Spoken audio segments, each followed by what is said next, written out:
KSC presents. Archaeologists in Italy unearthed 300 Roman gold coins, and the treasure could be worth millions. It's September 2018 and in Como, Italy, construction work is underway.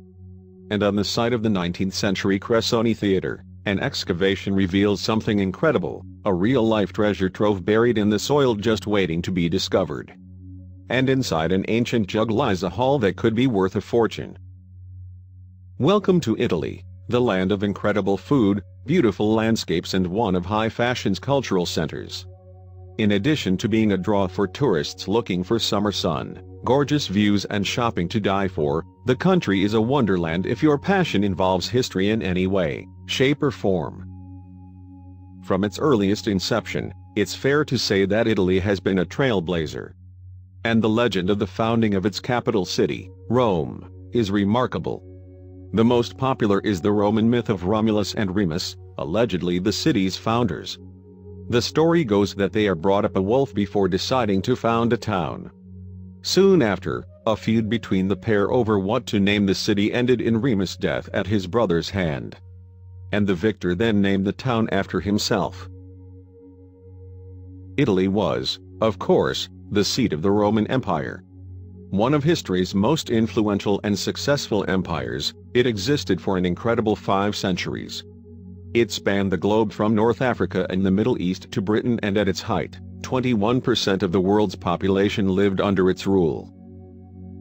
Encompassing famous leaders such as Julius Caesar, Nero and Caligula, the Roman Empire spread its rule of law across all of its domains. Indeed, its forces came into contact with such historical figures as ancient Egypt's Cleopatra, Queen Boudica of Britannia and Jesus Christ. The Romans gave us roads, sanitation and central heating. Indeed, so mighty was its influence that Rome dominates much of our knowledge of the world during that period. But post-empire, Italy didn't rest on its ancient laurels. And the country once again emerged as a force to be reckoned with in the 14th century. Rather than force, though, this time it was through art and science. Indeed, the Italian Renaissance period brought about a cultural shift that spread beyond its borders and still resonates today. During the 3 centuries that marked the Renaissance, Italy produced great artworks including Da Vinci's The Mona Lisa. In literature, Divine Comedy by Dante Alighieri is among the works that are famous even now. And in science, Nicolaus Copernicus first posited a model of the universe with the sun at its center. But this cultural revolution didn't stop at Italy's borders. Indeed, the Renaissance rapidly spread across Europe, and it wasn't just art and science that was changing, exploration also began in earnest too. One Christopher Columbus, the man credited with discovering America, was one of many Renaissance-era explorers. And out of the creative explosion that was the Renaissance came a new art form, opera. Combining dance, music and poetry, this type of sung drama became all the fashion across Italy. Indeed, by the 17th century, the rest of Europe had fallen for it too. Having been performed mostly for courts during its early days, it soon took off among the general public, helping fuel its spread. Opera was so popular, in fact, that theaters began to appear all across Italy. And in 1871 such venue opened its doors in the town of Como. Called the Cressoni Theater, it staged productions of Rigoletto and The Barber of Seville among others. But it wasn't just a highbrow venue. Its program also included wrestling and magicians. Having become a cinema in 1913, the Cressoni closed its doors for the final time in 1997 and then remained abandoned for more than 2 decades. Then, in September 2018, the theater was once again in demand, and the reason might surprise you. In 2018 work began to build a new apartment block on the Cressoni site and demolition of the theater started. Builders began work on the new structure, and in September that same year excavation had also began. The demolition work came to an abrupt halt, though, when workers found something unusual in the soil. Nestled in the dirt was what looked like an old jar, perhaps even an ancient amphora. It was almost complete, except for one missing piece. and the hole left there gave the workers a tantalizing glimpse of what lay inside. Indeed, what the builders saw in the jar must have completely shocked them. There, nestled in the jar, were what looked like hundreds of gold coins. At that point, the builders then contacted the local authorities to report their find, who soon made their way to the site. The jar was indeed ancient and constructed from soapstone, but it was the container's contents that really stood out. Meanwhile, experts found around 300 coins packed into the jar. Speaking at a press conference, Maria Grazia Facchinetti, a coin specialist, reported on the incredible find on the site. She said, "The coins were stacked in rolls, similar to those seen in the bank today." So, in addition to being buried in a jar, the coins also appear to have been neatly packed before burial. At the press conference, Facchinetti continued, "All of this makes us think that the owner is not a private subject, rather, it could belong to a public bank or deposit."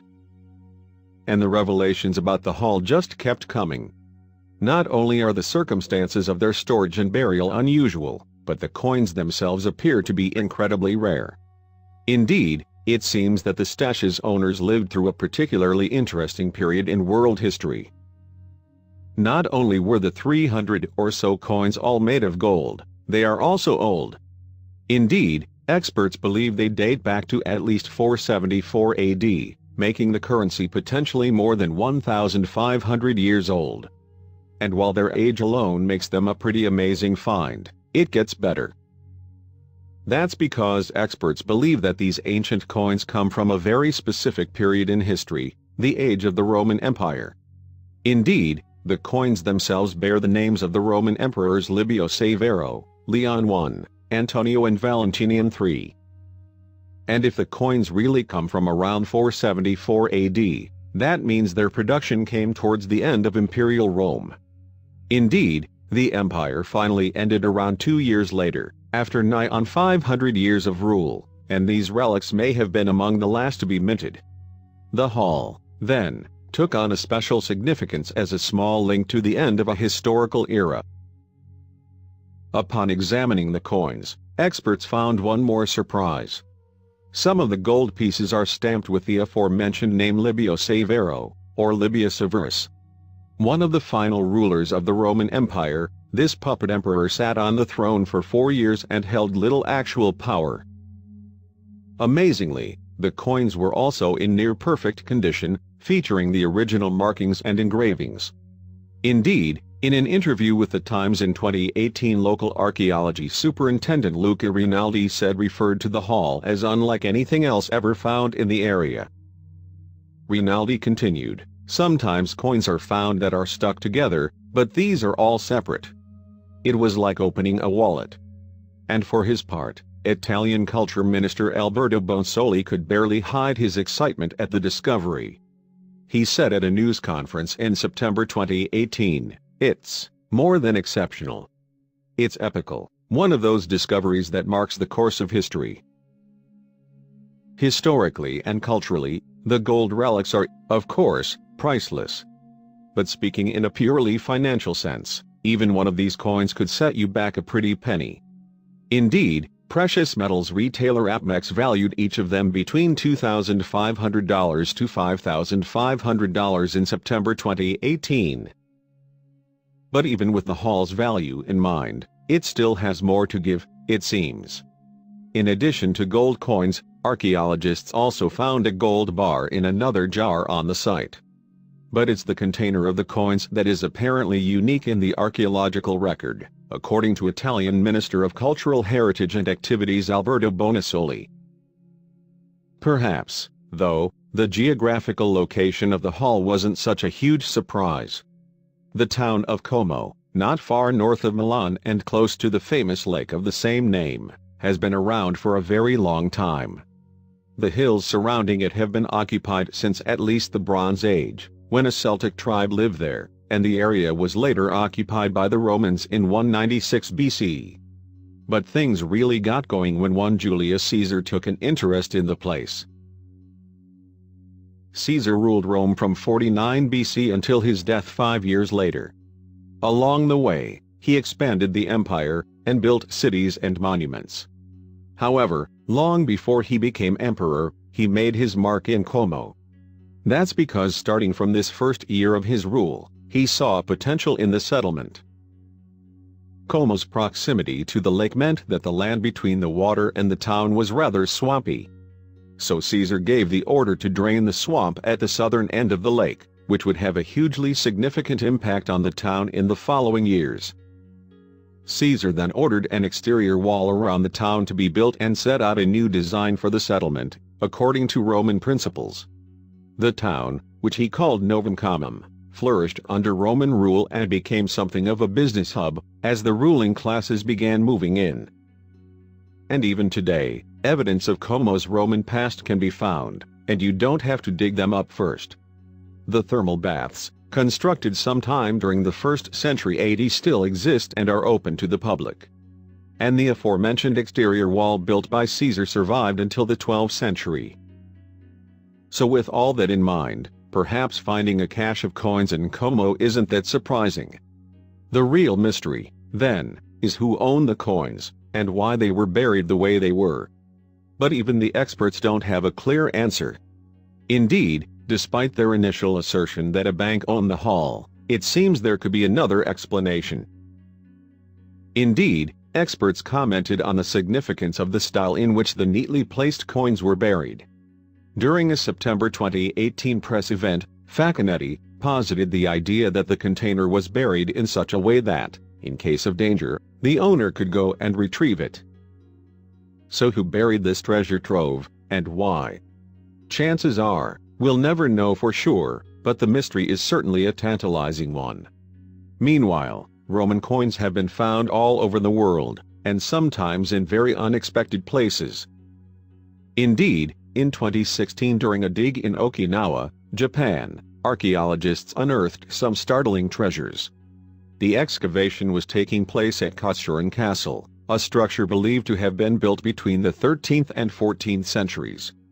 Meanwhile, work has been ongoing at this important Japanese cultural location since 2013. A team from the Board of Education in the city of Uruma had already uncovered samurai armor at the site, among other artifacts. However, Gongoji Temple Cultural Properties Department researcher Toshio Tsukamoto stumbled across something very unusual not long after he arrived at the castle. A small cache of just 10 coins appeared. And having worked on digs in Italy and Egypt, he immediately knew what they were. Tsukamoto had, in fact, found Roman coins dating from between the 3rd and 4th centuries, in Japan. Indeed, the researcher had discovered the first ever currency of its kind in the country. So, just how did Roman money end up in Katsuren? Masaki Yaku, from the Board of Education in Uruma, offered up an explanation. She told CNN in 2016, "The discovery confirms how this region had trade relations with the rest of Asia. It's a strange and interesting find," Yaku continued. She then explained that the coins could have arrived in Japan through the trading routes that connected Asia to the West in the 3rd and 4th centuries. That, however, doesn't explain how the much older coins ended up in a castle built up to 1,000 years later. Meanwhile, Okinawa International University's Hiroyuki Miyagi described his thoughts after seeing the haul, which he described as a remarkable discovery. He told CNN, "I couldn't believe they'd found coins from the Roman Empire in Katsuren Castle. I thought they were replicas that had been dropped by tourists." But just like the coins found in Como, the Japanese haul asks as many questions as it answers. The journey that took them from Europe to Japan centuries ago would indeed have been fascinating. So too, would be the story behind the burial of 300 pieces of gold under a theater in the Roman homeland. For the time being, however, the Como coins remain a lab in Milan for cleaning and examination. Meanwhile, whether found in Italy or Japan, Roman coins provide a tangible link to our ancient past. And while we may never know for who they once belonged to, each artifact adds a piece to the rich mosaic of the Roman Empire. And as scientists work to discover the origins of these priceless items, we'll have to wait and see what they'll reveal about our shared history. Thank you for watching. And don't forget to subscribe.